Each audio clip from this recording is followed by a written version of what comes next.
Hey, so this is a message to all the people in my comments who are, pretending to care about me being a severely mentally ill person. Just to let you know, I'm not in crisis or anything. This happens every time that some fucking people get pissed off. They always just pretend to give a shit about schizophrenic people.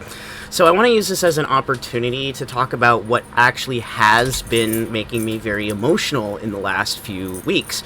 Because it's not your behavior. It's not the people, going around and being pissed off because I talked about my gender. I knew that was coming. I had to make the choice on when to make that call. What's actually been really making me upset is the case of a man named Scott Garvey. This is a man who fled from psychiatric abuse in Tennessee in 2025 and moved to Vermont, and within 4 days, the state police murdered him. And the press wanted you to believe that he's this psycho killer who had a metal pole and barricaded his apartment. No, he just moved in and had a ton of boxes. And per usual, this is an incident of the police shooting somebody with a mobility device. I attended the vigil a week or two ago. I can't remember exactly when. It's been kind of a haze. But after attending, it was a genuinely existential event, realizing how close I was to death because of the fact that I happened to live, unfortunately, close to a police officer's girlfriend. Now, thankfully, I don't have to see him very often, but just witnessing this absolutely horrific event and, spending that time with his friends and family and realizing that, there really are people out here that are supported by their communities who have schizophrenia and bipolar and that are loved by the people around them and are genuinely part of their communities. Something that's very rare in America. We have a culture of bullying schizophrenics. I mean, look at how people treated Terry Davis, right?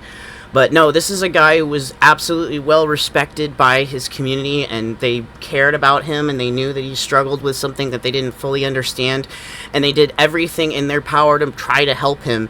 And yet, the police decided to intervene anyway when things were already in control, and they shot this guy dead. Now, in Vermont, I haven't double-checked this, but I've heard in Vermont, no police officer ever has been charged with, this kind of murder. It's a very corrupt state when it comes to the police.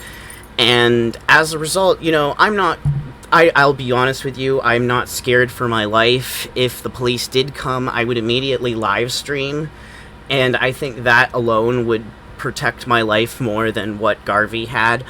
But I want people to understand that there are real issues out here, and you can stop pretending to give a shit about people, and you can start caring about real issues, because, the Vermont State Police are going to try to get away with it because nobody gives a shit about Vermont. But I give a shit about schizophrenics, and I'm not going to let this just disappear, right? Even if the state wants to get away with it, I'm not going to let it disappear.